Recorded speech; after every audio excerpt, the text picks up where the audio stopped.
Hi, my name's Bethany and I'm the set and costume designer for To Live, To Love, To Be. I was originally part of the youth theatre and it's been really nice to come back and get a chance to design since I've graduated. This is a model box of the set.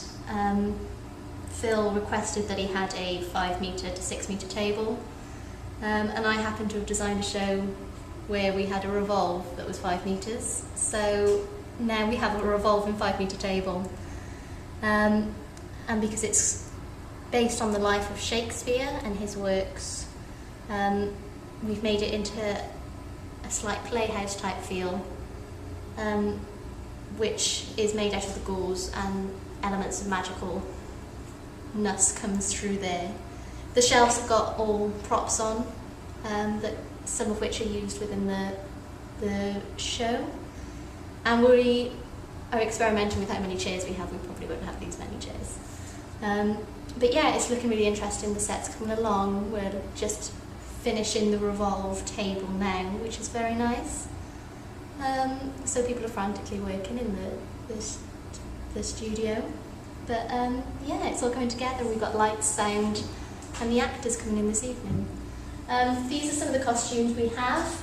We have an eclectic mix of characters.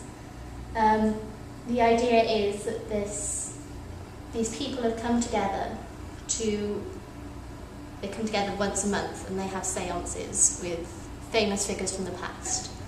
So when designing and choosing the costumes, we thought that they would be very eclectic, and so we've kind of designed with the characters in mind that they play, and with how they would be in the idea of this coming together for a seance.